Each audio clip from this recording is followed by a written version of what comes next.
Here we go. I got my V65 Magna.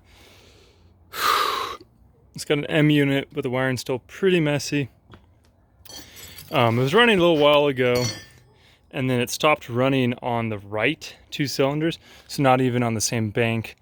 There's this one here and this one here stopped running. Couldn't really figure out what was going on. Double checked sparks, new plugs and everything like that. That all looked good.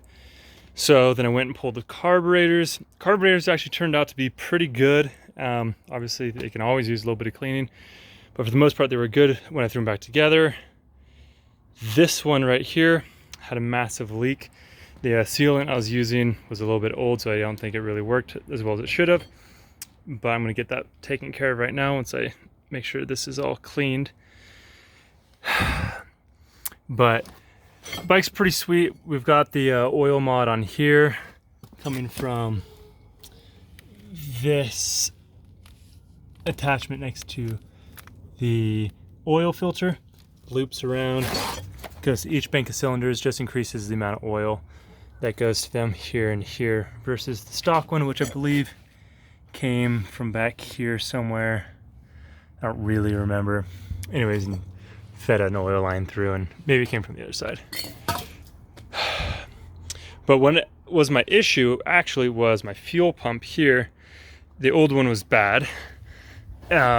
Went through and checked it with a new fuel relay and things like that, and this would only click a couple times before it would stop altogether, and then I just wasn't getting enough fuel, which makes sense why it was only running on this cylinder here and this cylinder here, because on the kickstand it leans over and that's where all the fuel is going to flow to, and it's not going to be able to work its way up into the right 2 cylinders.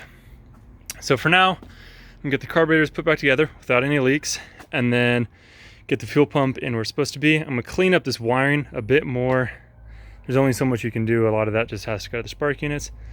But once that's all cleaned up, this thing should be looking pretty sweet. I've got the tank right here. Obviously, you know, everything's got a custom paint job on it and it's nice and pretty. But we'll get to that when we finish up these carbs. Anyways, I'll post another video once I have the bike back together and hopefully running.